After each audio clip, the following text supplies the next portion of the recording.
भगवान ने चलने के लिए विदा मांगी। अब सब कुछ हो गया, सारा कार्य पूर्ण हो गया, अब चलें। कुंती मैया ने आकर के भगवान की स्तुति करी। कृष्णाय वासुदेवाय हरये परमात्मने प्रणतक्लेशनाशाय गोविंदाय नमो नमः। हे कृष्ण कन्हैया, हे भगवान, हे गोविंद, हे गोपाल, आपके चरणों में प्रणाम करते हैं। भगवान ने कहा, बुआ आप मेरी बुआ हो, हम भतीजे हैं आपके, आप मुझे उल्टा प्रणाम कर रही हो।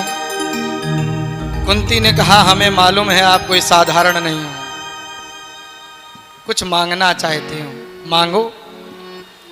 तो कुंती ने बड़ी सुंदर बात कही।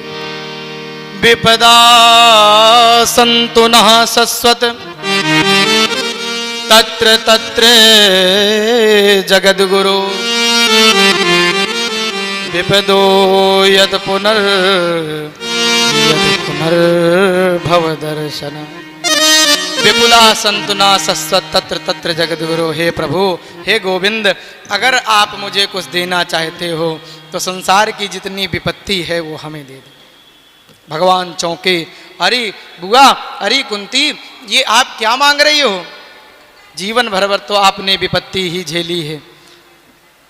बाल काल में, बचपन में सूर्य जी के द्वारा, एक महात्मा के द्वारा मंत्र था, उस मंत्र का प्रयोग किया, सूर्य भगवान ने एक पुत्र दे दिया। लोग लज्जा के कारण उस पुत्र को जल में प्रवाहित कर दिया।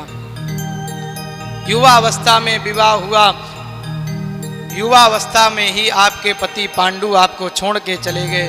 वैधव्य जीवन आपने जिया, वन वन भटकती रही, सारा जीवन कष्टमय रहा। अब जब सुख का समय आया है तो आप दुख क्यों मांग रहे हो, विपत्ति क्यों मांग रहे हो? तो कुंती ने बड़ी सुंदर बात कही,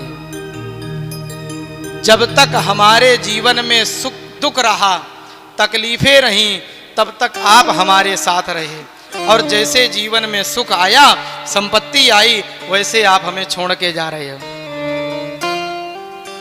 तो हमें वो संपत्ति नहीं चाहिए, हमें वो सुख नहीं चाहिए जिस सुख और संपत्ति की वजह से मेरे भगवान, हमारे कृष्ण हमसे दूर हो जाएं।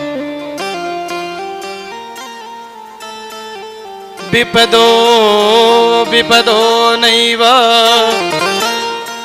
संपदो नैव संपदा विपद विस्मरणं विष्णु संपद नारायण स्मृति। बड़ी सुंदर बात भक्त ने कही। वो विपत्ति विपत्ति नहीं है, वो संपत्ति संपत्ति नहीं है। कौन? विपद विस्मरणम विष्णु। विपत्ति काल वो जानना चाहिए जिस समय में भगवान का विस्मरण हो जाए, ध्यान ना आए, भगवान से हम दूर हो जाएं, भगवान का हम ध्यान ही ना कर पाएं, वो विपत्ति काल है। और संपद नारायण स्मृति, संपत्ति वो है जब हम नारायण का ध्यान करते हैं, भगवान से हम जुड़े रहें। मीरा जी ने अपने भाव में बताया, मीरा ने गाया, अरे प्रभु, हमें वो सुख नहीं चाहिए, उस सुख में, उस संपत्ति में हम पत्थर मारते हैं जो हमारे हृदय से नाम चला जाए। जब भगवान का भजन ना हो वही दुख का समय। ऐसी कुंती भैया ने प्रार्थना करी, भगवान ने कृपा करी, विदा लेकर के भगवान द्वारिका पधारे। द्वारिका में भगवान का स्वागत हुआ।